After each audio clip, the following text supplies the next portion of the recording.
Good morning, everyone. Welcome to the Wednesday Wake Up Morning Show with the Teach Better team, where we get to be live every single Wednesday to be a part of your week, get you kick-started. We are almost halfway through the week. It's officially Wednesday, and we have a lot in store for our conversation. Jeff Gargas is in the house, so you know it's going to be a good show, or at least, I don't know, there might be a joke or two. We'll be right back. Go fill up your coffee.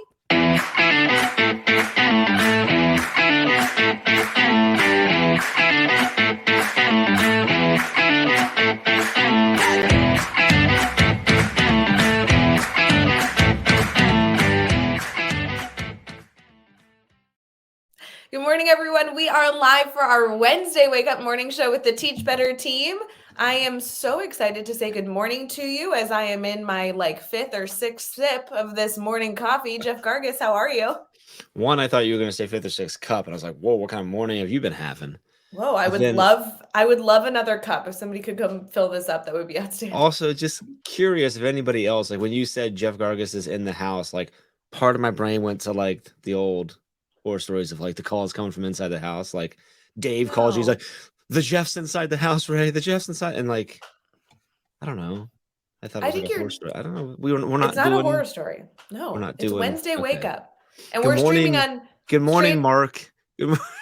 Morning, Mark. Morning, Lorian. Yeah, we're going to say hi to everybody. I will say we are streaming on Facebook, YouTube, Twitter, Twitch, and LinkedIn. So if you're not following us on all those, especially YouTube, because we have cool stuff going on there, make sure you follow us there. Can I admit to something right off the bat? Can we just get really vulnerable and transparent? Are you about to admit that you don't follow us on YouTube? Because you should. No, I am about to admit that I was practicing Facebook, YouTube, Twitter, Twitch, and LinkedIn this morning because I'm I need to, when I have to say something later on, I need to get this right. So know that if I get it wrong later, it's just ruining my day. But you know that's how it goes. If you practice something over and over and over and you're stressing about it, then the moment you need to do it really well, typically I mess it up. I don't know who said the practice makes perfect, but I don't think that's right. Honestly, I have found that a little bit of practice and then totally going off the cuff works better for me. And you know that. That is pretty good. If I practice over and over, if I have a speech and I write it out word for word, then I'm going to mess it up and it's not going to be genuine. But if I do bullet points and only have a vague idea of what I need to talk about with some key highlights, I'm way better. I saw you present last week and that was proof.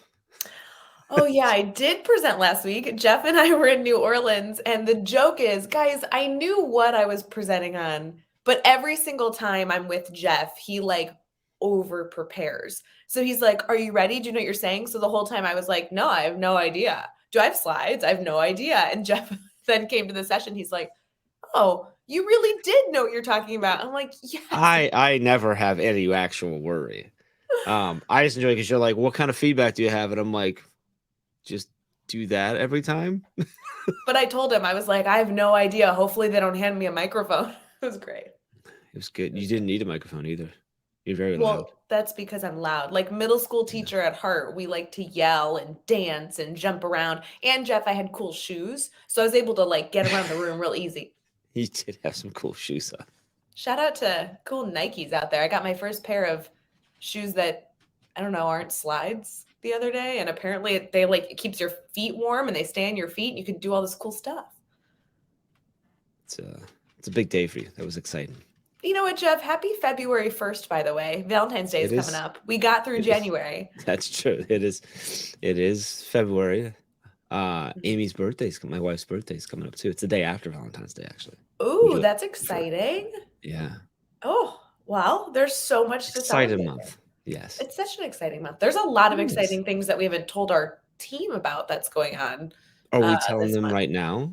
No. Oh, No. Just making sure. Don't want to pull a Joshua Stamper.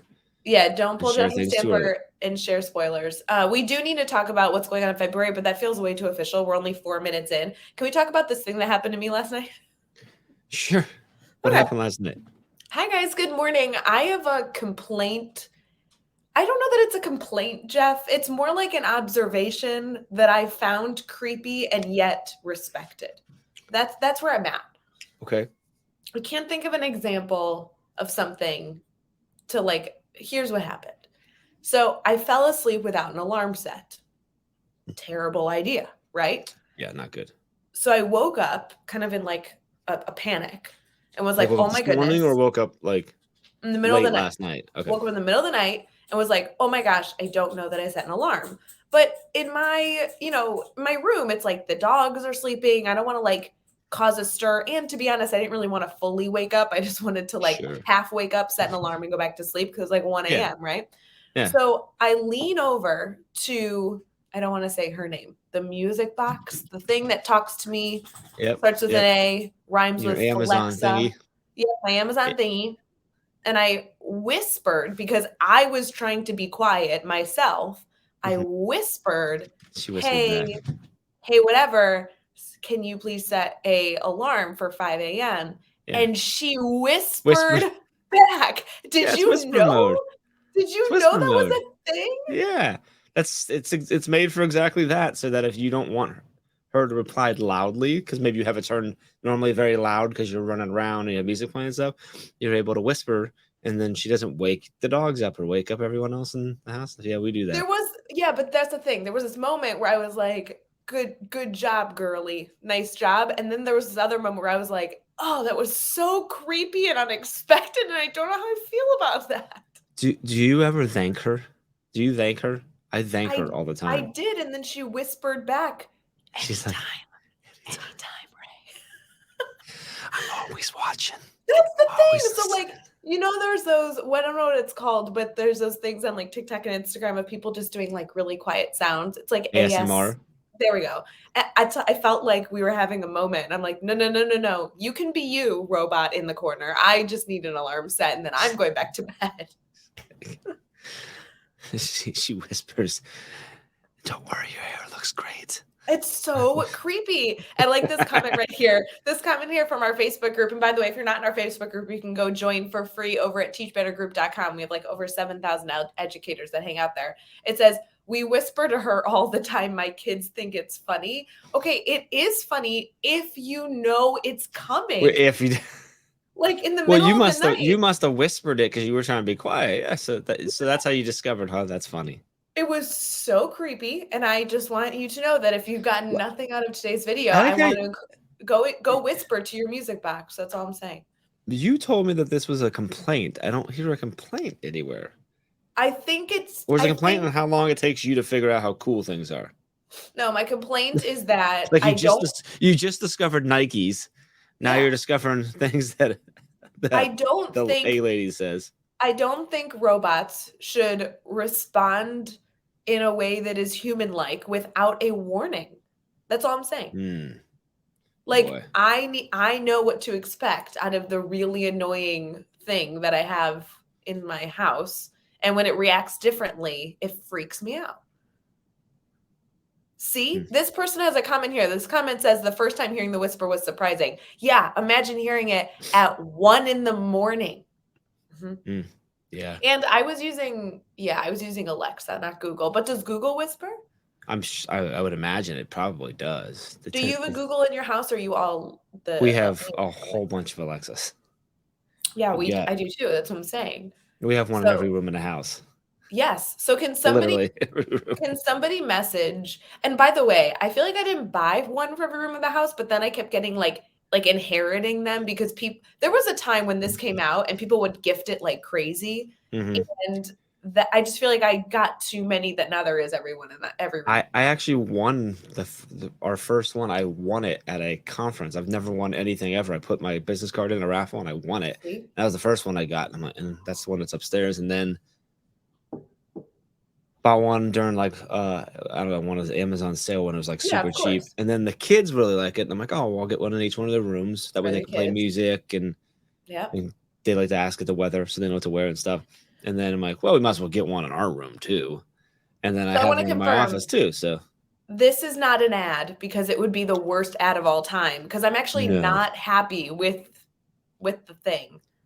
I really don't want to say the word because there is one in this room and it'll be like, ding, are you talking to me? Be like, no. But did she do that? That'd be hilarious if that's how she responded. Ding, ding, are you talking to me? But I do want to know if anyone hilarious if she whispers like all the time, no matter how you speak, she just always whispers now. I think I just want it to be an expected thing. Like nothing should be surprising at What do you want her to do if a.m. you're like, hey, da da da, and she's like, I'm about to whisper. I've set your alarm for 7. Like, she tells you first, Or if there was a moment where she was like, Rae, just a thank you heads for up, I setting. whisper. Yeah, Rae, thank you for setting up whisper mode. I will always whisper sweet nothings to you from now on, unless you change this mode. And then I'd be like, okay. And then I would know. Whatever. All I'm saying is if anybody has Google out there, I want to know if it whispers. And if you have Alexa, then just know that it does. So if you do it to her at 1 a.m., it's creepy. Yeah, and if she doesn't, you have to go in and set it up. Like it's a mode you can turn on and off. It's not a mode I ever turned on and off, so I'd like to file a complaint with. Maybe she made a decision on her own. Which is the problem. Exactly. I don't know. I don't know if some of the newer Echoes do this or not, but I know like Google, at least it's been a while since I played with a Google, but several years ago, my buddy they have Google all through their house. And the cool thing about Google is it learns your individual voices. Yeah. So like you said, well, like Alexa doesn't do that. Well, she knows my voice. I'm the only one that talks to her. Yeah, but like if it would be like if I said something, she would potentially respond with "Sure thing, Jeff." Where if Amy did something, you can set up like different calendars and stuff like that. So it's like when I say, "Hey, add XYZ to my calendar," but add it's like mine, and it would add it, stuff like that. So no, you're missing the point. I'm fine with robots taking over the world to make me more efficient and effective. What I'm not okay is them like whispering to me in the middle of the night. Okay, so everything else is fair game. The whisper is the weird. That's what I'm saying. I'm not anti-technology. Like, help me out, do my life for me. When they rise up and have to imprison us and kill us because we're destroying ourselves, like an iRobot, you just want them to be like, don't whisper. You're going to be. Don't respond in a human way. If you want to make me more efficient, effective, if you want to help me scale my lifestyle, I think the next 5 to 10 years is going to be really rough for you because I'm pretty sure it's going to get more human. I just don't like the unexpected. Hey, Rae, let's have a moment together and whisper in bed. Like that's not okay. I don't need to whisper with you. It's fine. Okay, we're going into teachable moment. I'm creeping myself out. Goodbye.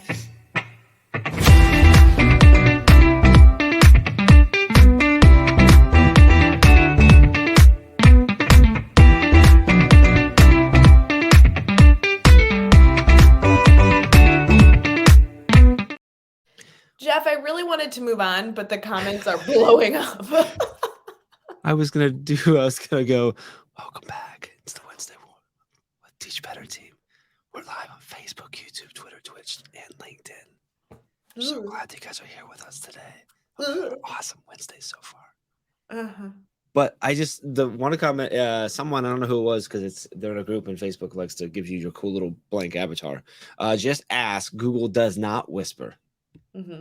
So that's I'm gonna be I'm converted. I'm gonna go get all by the those. way, like if you're listening right now on the podcast, you might be in your car. I don't know if you have like the auto because I know like they have like a Alexa for your car. I don't know if they have a Google. Can someone find out? Do they have a Google for your car too? Because I've looked at getting Alexa in my car and I'm like, why would I do that? Because you're like I have CarPlay and stuff like that. Does it. But you can get like an Alexa in your car too. Yeah, but I don't need that because I think can it's just say, well, that's what I'm trying to figure out. Like I'm curious if anybody has that to know whether. Guys, this is such a dangerous conversation because to even have it, like we're gonna spark stuff. I was gonna be like, "Hey Siri," and now it's gonna talk. Well, she's not paying attention. Apparently, Alexa, are you not paying attention to me? Oh, she's paying attention now. Okay, I do have to say, she's not sure about that. I do have to say, this is what I wanted. This comment says all they can do is lower the volume. That's what Alexa should have done. It shouldn't be like a whisper, like an audible. That's actually all it does. Is it just lowers the volume? No, it's not. No, it's not. Go listen. I'm telling you, she whispered. All she does is lower the volume of her voice and pet your hair. That's all she does. It's so creepy. I hate it. Julie says she's fully convinced Google Home is self-aware. Yes, I'm telling you. Thank you, Julie. I totally agree. Yeah, yeah. Someone said you wouldn't like ASMR. Jacqueline loves it. She listens to it every night. That's like it's one of the most common things in the world for Jacqueline. She listens to ASMR. I don't dislike it. You're missing the point. It's not that I don't like. I know that's just a separate. Yeah. It's just that it shouldn't be unexpected by a machine that's just setting an alarm to wake up for Wednesday wake up. That's all I'm saying. I'm cool with technology taking over the world. Let's go somewhere else today. You Fine. said you had stuff to talk about for this too. So Ray basically had the entire show figured out. Typically, I'm supposed to think of something. I thought of nothing. So Ray, you have this one too. So what did you watch Jexy? What's Jexy? I don't know it, but I feel like there's been a lot of comments in it so far in the show of like creepy horror films Yeah, related someone said to don't watch talking about. Megan. So Megan, I know, is in there. yeah, I've Yeah. seen So that. I'm like, I don't think I want to watch it. Yeah, that's guys, okay. I only do rom-coms, people falling in love, and then no machines whispering to me. Yep. Mhm. Mhm. Anyway, it is play day, so shout out to Brienne Fennel, who's always, like advocating for play. Today is play day, which is exciting. Is it every day a play day at Teach Better? I mean, every day is a play day at Teach Better, but there's something like for real happening today because it's February 1st, which is exciting. So that isn't our topic, but find a reason to play today. I'm all Yes, about it's that. also talking about it's also started Black History Month. So Oh, cool. learn. Yes. Go learn. I love it. Yes. So Jeff, the topic that I wanted to bring up to our community today is a little unconventional, but since we've been talking about robots whispering to us, I think we can just like stick with it if that's okay. It really doesn't matter. Yeah. At this Okay. point, we can go wherever. Okay, here's the deal. So yesterday, I was working on all these different projects. We have a course coming out in February that is happening in the middle of the month. We have our Edupreneur Mastermind that's getting this like whole refresh right now. And we also are supporting our grant that we got last year, actually around this time, where we're supporting like a third of the state of Ohio. And our comments and support yesterday for them had to do with communication. So as I was looking at the three different projects I was working on yesterday, I realized that while we typically talk about classroom suggestions, teacher suggestions, leadership suggestions, I'd love to take us today, if possible, looking at educators sharing their voice. And in a lot of sense, educators share their voices on podcasts, they write blogs, but some of the other educators in our community write books that they either self-publish or get a publisher for. They have like side businesses where they like consult with school districts or speak professionally. We have all these different educators kind of doing professional development for one another. And so the course coming out in February actually focuses on supporting educators knowing just enough about marketing so that they feel successful when they launch something new, like a downloadable resource or a book or whatever. I thought we could stay in a little bit of a business realm. I don't feel comfortable in this at all.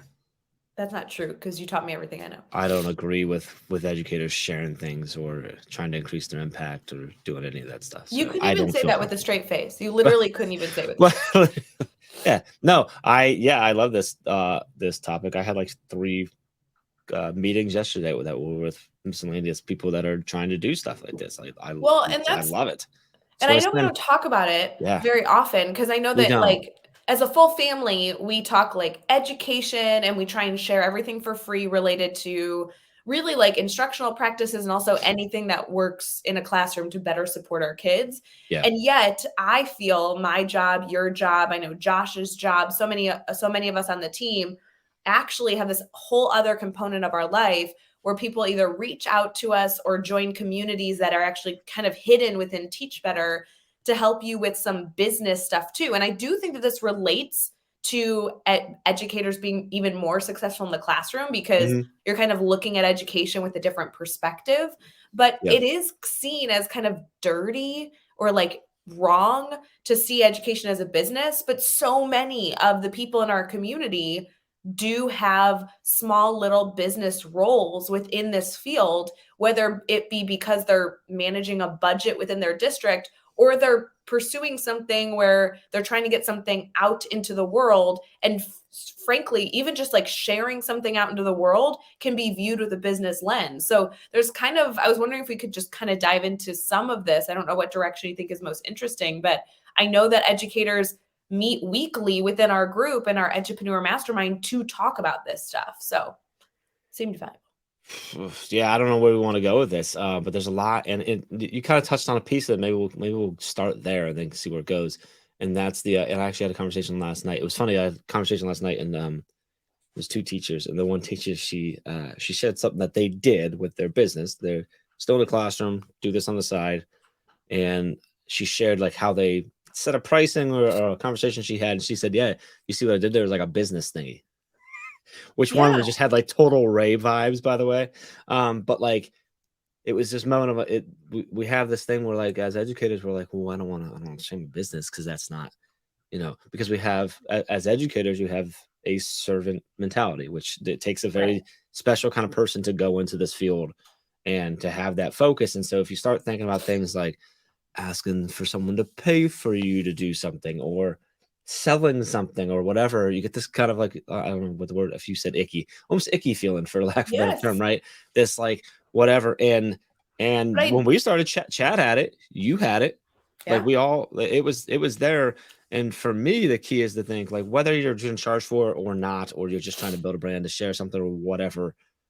The idea is if you're doing it for the right reasons, it's okay. And if you do make some money and whatever, if you're doing the right things with that, then that's okay. Because if you are building it as a business to sustain and grow, you need to make some money in order to increase your impact and do it. And so the focus is on why are you actually doing it? Like, what is your actual reason? And by the Can way, I say, making money to like help cover bills and stuff is a perfectly valid reason because you're going to yeah, actually help a bunch of people too. But like most of the time when we talk to people, it's because they're like, this thing was working for me or for my school or whatever, and I really want to share it, or I'm just super passionate about this and I want other educators to be passionate about it. And like the potential you have to impact other students that you would never have the opportunity to impact is incredible. And that's where like Chad and I always talk about is like he had an opportunity when as a teacher to impact 130-ish kids a year, and now we estimate that he impacts millions of kids a year. Like, yeah. wasn't easy for him to leave when he had to leave, but that's how we got through it. So anyway, sorry, that I was do want to say, I think there's a spectrum that I want educators to be aware of as we get into this conversation. One element is like the total extreme business side where you're like, I'm trying to do something in a business field that is going to have me leave education so that I can go start a company or what. That's like one extreme. Then there's like as we go down the spectrum, it's like I'm releasing a book and I want it to sell because I want to get it into teachers' hands, or I want people to pay me to do keynotes at school districts or conferences, I want to or sell some things on Teachers Pay Teachers or yes, I put want out to some sell things. courses on, yeah, sure. Absolutely. Or I even further than away from that, I just want people to download my resource. I'll give it away for free, but they need to give me their email. So like there's an element of like they still have to give me something, but it's not financial getting something. And then the other extreme, which I really think is important to note, is even if you're a teacher in the classroom, you don't have a side gig, you're not pursuing anything that you perceive as quote unquote business. I will tell you that understanding this mentality really helped me a few years ago, Jeff, because we worked on this for years. This is something I've really struggled with starting to see things that happen in education as not personally happening to me and actually just happening in the field I work in. So when you have this servant mentality, everything that happens feels personal because it doesn't feel like a job. So when a parent comes to you and they're upset or angry, it feels like they're upset or angry with me in my core and I've done something wrong. Whereas when you start to take a few steps back, not in a way that's inappropriate, but a few steps back saying, no, if I can see this as a business in some regard, then I'm looking at the situation. They're upset with an element of the business of the company, but it's not me. It's something that occurred that we can fix. And I think that when we remove some of the personal nature, which is so difficult in education, some of these approaches, some of these mindsets can actually help us, even if we're not pursuing anything else. We really do need to see our role as more than just what we do because we serve students.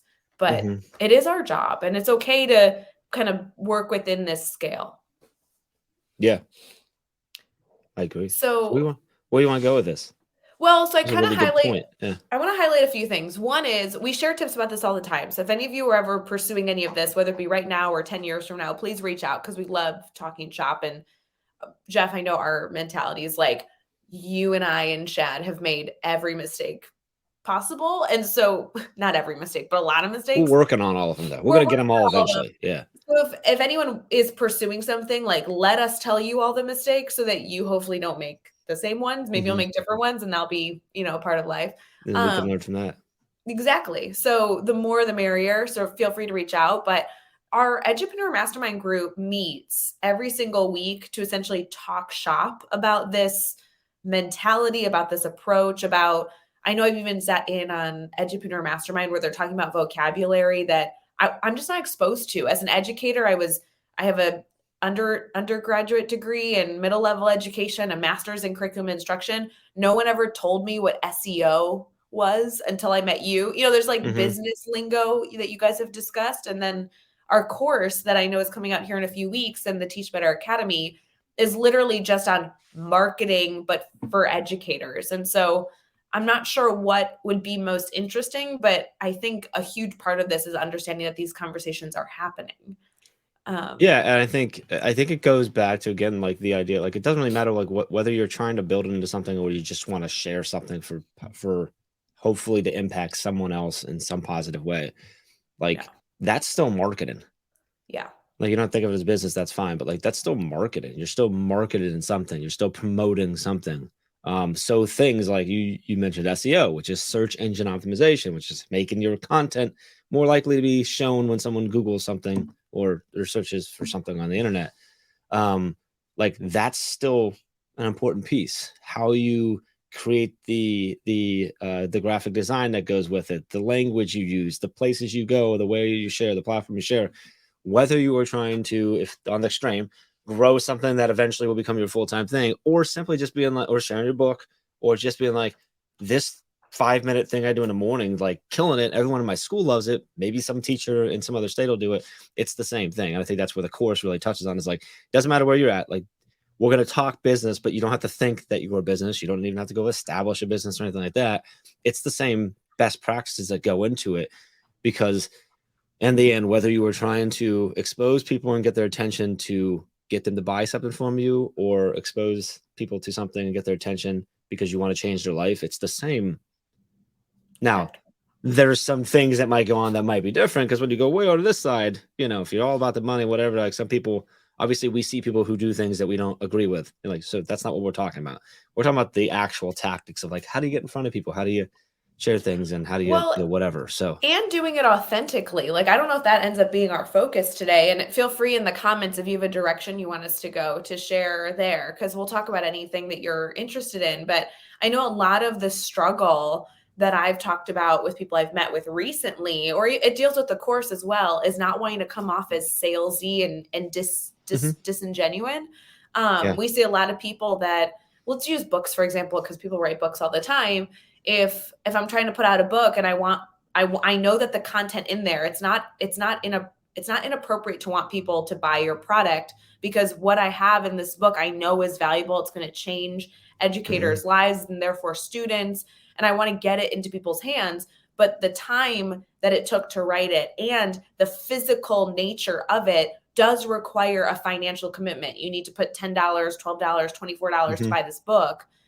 I think that the struggle I've seen a lot of educators have is they say, I wrote this book, now go buy it. And it becomes a salesy process where you're like, have you read my book yet? Go buy my book. Here's my link, buy my book. And that feels disingenuous, because you've taken the reason of why you wrote the book out of your marketing. And now you're just trying to tell them to spend their money. And that, as I know, is typically when people come to us the first time, they're trying to figure out how to have a genuine relationship between their product and the people that they know it will serve. Yeah, and I think the catch is the process should be sharing the message, not sharing the thing. Yes. Sharing the value of it, not sharing the thing that actually has to be purchased for it. And when you like, and I think you make a good point, because when I say buy my book, I'm no longer saying, hey, Ray, I want to help you with this book. Right. I'm saying I want you to help me by buying it, versus just continuing to share things and then making it possible for you to discover that I have a book. And so there's, on the team, like we've done this like the whole time. It's been, we always say help versus sell, we help first. We always help. And a key to that is that we help without any expectation, which means if you never purchase anything, it doesn't really matter. Like, we don't care. We still help. And that's the mentality to stick with, because it doesn't matter. Like if what you're doing is actually to serve and what you're doing actually has value, it doesn't matter necessarily if they ever buy from you, as long as they eventually get that information. And if you're just there helping them, they're more likely to discover that book that you wrote or that product you created that is going to help them. So now, with all that said, there's something that we've realized. Chad and I had a conversation a while back about this, and then we talked about like, we've always said help versus sell, but sometimes we actually sell via helping, is what we do at Teach Better, because typically people want to work with us because we're always helping and we don't care whether you buy from us or not. Sometimes you actually have to help by selling, because sometimes and what I mean by that is not selling like used car salesman, sleazy stuff, but like selling in a sense of positioning yourself, positioning your message, and working to make sure the message and educating people to actually be able to receive the message, because you know what you have can help them. And that is not buy my book. That is talking about the topics that are in your book, talking about the importance of it, so that someone who potentially is going to purchase goes, oh yeah, you know what, that actually makes a lot of sense. I should look for things like that. And then you've positioned yourself so that when they look, they find it. Boom, now you sold your book, and now you're able to help them. So there's a lot of ways to go out. And I think it's tough, because I think what happens a lot of times is people go, okay, I'm not a business person, I don't do this. I got a book though, like I need people to buy it. And they go, okay, so I'll just ask everyone to buy it. But like, there's just, and that's, I think in the course that's coming out, like we approach like, how do you actually just position yourself to sell it, and position yourself more at the same time, be positioned to serve and to help people regardless. And they go hand in hand. So I'm not sure Well, if and that it's made sense. I was interesting. all over the place, but No, I think this topic's all over the place because it's such a big topic. So I yeah. apologize if we're coming across as, messy, but our hope is that maybe something of this sparks an idea and you reach out, independently or, and get an answer. But it's interesting because I also learned from you that selling something, the way to sell it is not necessarily financial. Getting people's email address or getting people's, whatever is a way to also have them give you something that allows you to better reach them in the future, which is absolutely valuable to you. If you have a downloadable resource, if you don't need $2 from the downloadable resource, maybe you make it free, but getting their email address does allow you to then continue to reach out and support that person after that download has been consumed by them. So there's so many things here. I do want to comment, Jeff, there's a comment in here by Lori saying that she really appreciates this discussion so far. She wants to talk about this further because she's struggling sharing ideas. What I'm reading from her comment is that there's a little bit of like imposter syndrome, which I She think says, I don't feel like an expert yet. Yeah. Yeah, a lot of educators feel. And it's so funny when we're like, oh, I don't feel like an expert yet. And yet I don't know about Lori specifically, but how long do you have to be in the field to consider yourself an expert? Do you ever consider yourself an expert? And do you have to consider yourself an expert to provide value to somebody else? Because this imposter syndrome I hear about all the time. And I think it does stifle educators' creativity in this space, because their mindset is, well, I shouldn't be doing that because somebody I know has more experience. So they're allowed to do it and I'm not. What's your thoughts on that? Yeah, well, first off, that's not exclusive to educators. That's just humans, right? That's humans, yes. We see that everywhere. But the answer is like, you have to be in the bid for 0 days. Like I guarantee there's some people I guarantee you there's a whole bunch of people who are not educators who can bring a lot of value to educators talking about education. And they would not be considered an expert, but that doesn't mean that they don't have an idea that could actually potentially impact your school, your classroom, and your students. And the same thing for you. What I typically say when I see something like that, I've said this, it's been a while since I said this to you, but I say it to others on our team, like, Lori, the fact that you're even thinking about it means that you are not, that you are already positioned to do something, because you're thinking differently than someone who would not have anything to share, if that makes sense, right? So because you're something in your head where you're going, I think this could be valuable to someone else. So that already puts you in a different class, because you're thinking differently. Not that the classes are better or worse or anything like that, but so the truth is, like, share it out. What's the worst that can happen? Like, only one person gets impacted. Now you're only impacting 120 kids that you never saw, right? So it's interesting when you say that. I think people's focus on like, well, an expert impacts everyone. I'm not smart Sure. enough to impact everyone. And I think to your point, Jeff, okay, fine. Maybe you only impact educators that have been in the field for 6 months. Does that mean that you shouldn't be sharing your idea because you can only impact a 1% of the community? Like, no, that's incredibly valuable. That's hundreds and thousands of people and children and everything in between. So just because you don't consider yourself smarter than every single educator in the world doesn't mean that the value that you're going to share can't impact somebody. Well, in those experts or whoever you put in there, edu celebrities, sometimes you hear them called, people who have massive followings and stuff, they might say things in an incredible way. They might talk about things, they might talk about similar things, or even say almost the exact same thing as you, but you might say it differently in your own way. And that educator over there might not get the right feeling from that expert, might not hear them, might not like them, might have had a bad running, whatever, might not relate to them. And the way you say it actually impacts them. And like, so that's a huge piece that you have to remember. Like it's you almost have to flip it. If you have something that you think even a little bit might impact another person and provide them with some sort of positive experience and then potentially impact further beyond that, and you don't share it, you're being selfish.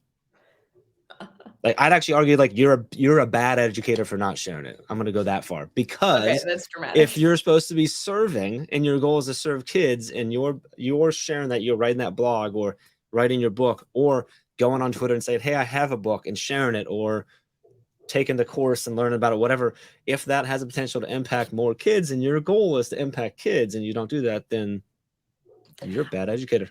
Oh, okay.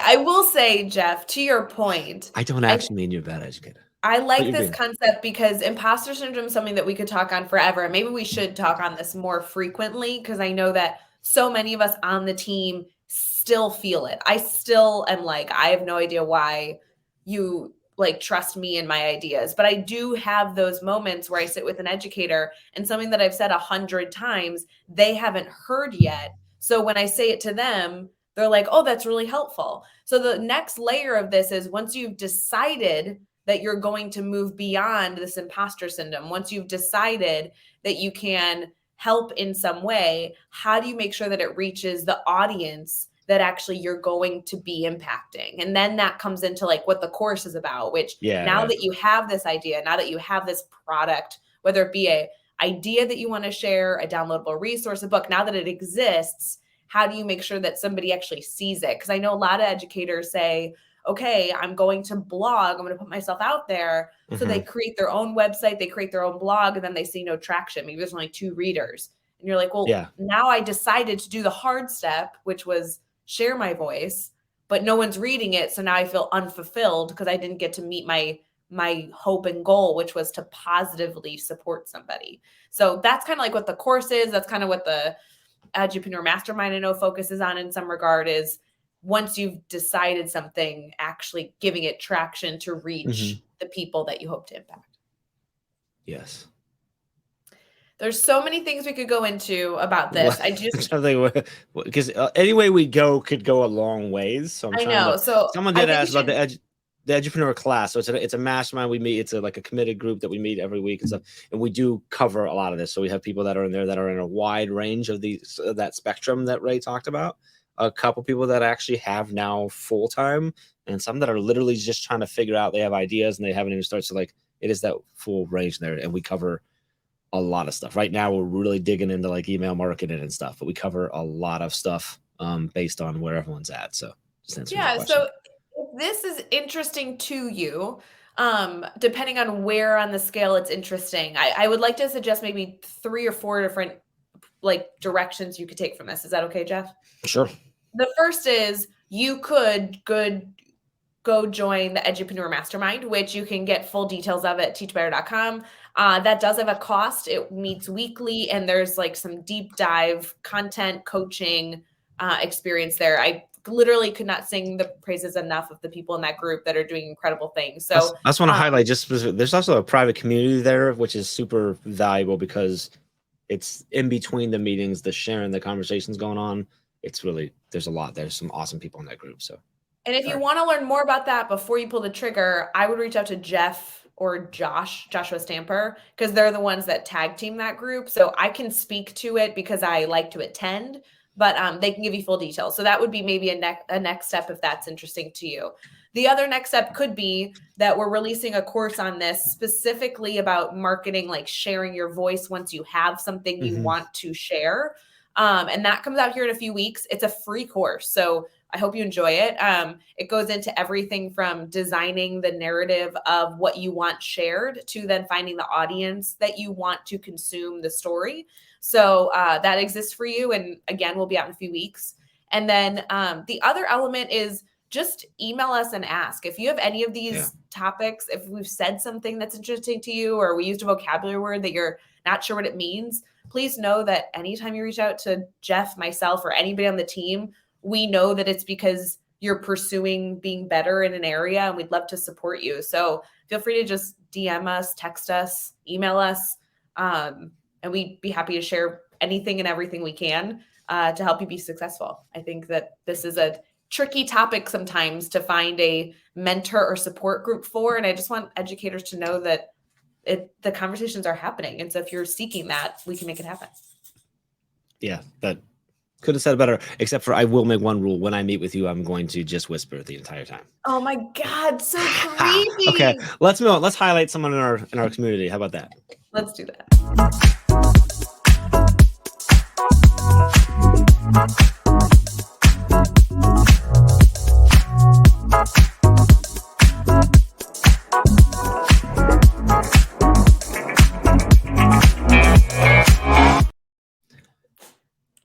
I can't remember whether I'm supposed to come back, because I was supposed to come back for the last one and you started talking. So now I'm like, is she going to start talking again, or am I supposed to talk? Does she want me to put the screen up now? I don't know what I'm doing. I need direction. Here's the point of this, Jeff. First off, I run the show and you're my co-host. I'm clear. That's very clear. Can I make a comment that the whole story about the whispering thing was because my phone was going to die, and I focused more on telling you the story, never plugged in my phone, and now it's dead. So I just want you to know that I only set that stupid. Okay. How does that have anything to do with your phone dying? Because I only set the stupid whisper alarm because I was worried my phone would die because it wasn't plugged in. Now it's dead because I was so excited. You were in bed, your phone, you're like, oh, I can't set an alarm because my phone's going to be dead in the morning anyway, so I'll use the whisperer instead. Yeah.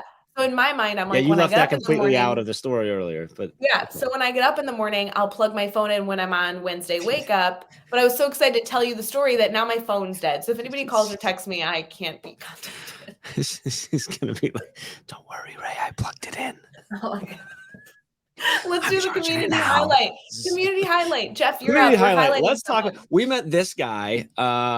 We ran into him last week in New Orleans. Don't worry, I'm getting a charger. I'm still here. And hang out with him a little bit. So let's talk about Henry Turner. I'm pulling up his Twitter. Is that good? Yeah, I love Henry Turner. Not only did I've been following him forever, but it was super cool because I randomly bumped into him in the hallway, and then I think, hung out with him the entire rest of the day. It was awesome. How am I not following him? I thought I'm following. Boom, I just followed Henry. There you go. Well, I've been following him forever, and I've read his book, and I love Henry. And also, we got a beer with him for like hours, so he's awesome. He's just a good guy, very intelligent guy. Talked to actually a couple of different people while we were out there about his book and how much they love it because they were coming up and telling them and stuff. Good guy, a lot of fun. We had a drink with him, which was a plus. So yeah, he's a DBC author. He's doing great things. He's an educational leader. But also just a good all-around educator at heart. Obviously, he does speaking at conferences all the time. That's obviously where we bumped into him. But if you're not following Henry, I just think he was so genuine in his desire to connect with good people. Yes. And that's so fitting with our network. We just want to all expose ourselves to the people that are going to help us be better. I think Henry epitomizes that concept. So I follow him on Instagram a lot, but this obviously is his Twitter. Go ahead. If you're listening, his Twitter is @TurnerHJ. So you can follow him there. Which, by the way, if you're listening on the podcast, thanks. We appreciate you listening. Yeah, shout out to Teach Better Talk podcast. We didn't mention the podcast yet. Well, if you guys haven't subscribed, rated, and reviewed our podcast, we'd really appreciate it. I love reading those comments because we haven't used to done do that. We should do that. We used to do that. We should do that from one of these. We should, because we used to on Teach Better Talk podcast episodes, like for the first 300 episodes, we'd read a review. Mhm. And So we could bring the review up on screen. We'll just have to block out the other reviews that aren't good, and so that we only see the positive Jeff, one. there's only good reviews on Teach Better Talk podcast. Yeah, I know. Yeah, well, Honestly. we should remember that. Let's do that next week. When did we start the podcast? Was that 2018? 2018. And now it's 2023? It is, in fact, 2023. It was August of 2000. The end of August 2018 is when we launched it officially. Isn't it funny? Because when we've gone through the last few years of the podcast, we've gone from releasing one episode a month to 2 episodes a month to episodes every single day to then multiple episodes every single day. Now we release like 2 or 3 a week. It's just endless content. When it's just we've changed the format multiple times, because it was interview, that it was now, and then it was like just all the everyday live stuff, and then now it's a combination. There's some interview going on here, but there's also this nonsense. Are you saying that we didn't provide value today? Is that what you're saying? Yeah. Okay. Well, I'm glad we. Let's end with a challenge. Maybe that'll provide value. Okay, here we go. Our value for this morning. Get ready.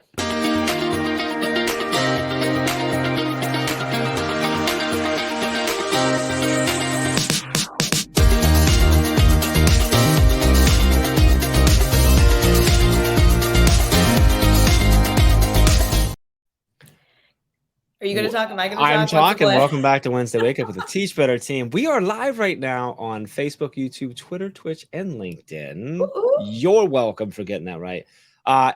We've been joking, but it's been a fun. The comments section has been awesome.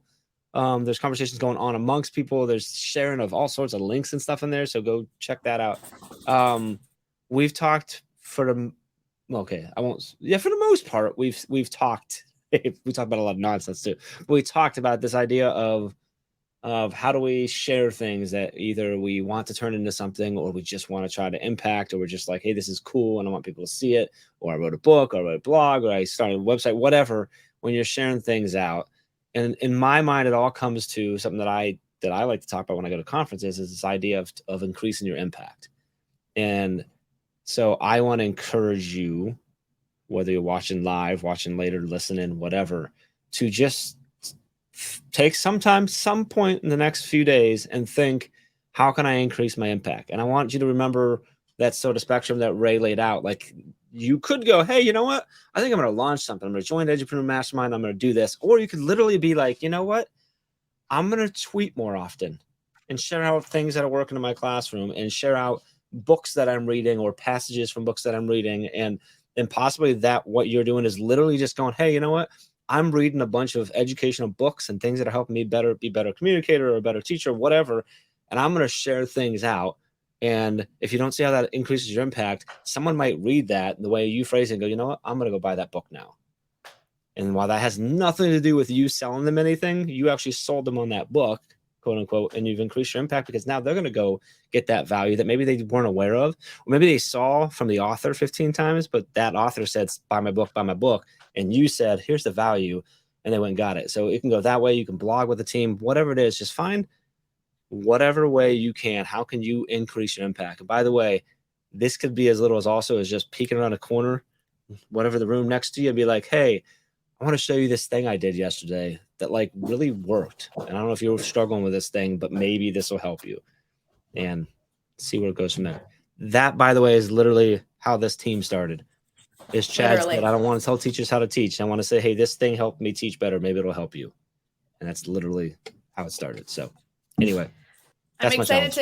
I love this. I'm excited to connect with educators that are eager to learn more, always up for a conversation or two. So let us know. And we hope you guys have a wonderful Wednesday and work on sharing the incredible things that you're doing. So Jeff, thanks for awkwardly listening to me yell about my robot. And I appreciate you. We don't yell about robots. We whisper about them. Okay. Creepy. Don't whisper to someone today. That's also my challenge to you. Everyone should speak in a normal voice. Okay. Okay. Have a great rest of your week. Bye, guys. Love you. We appreciate you.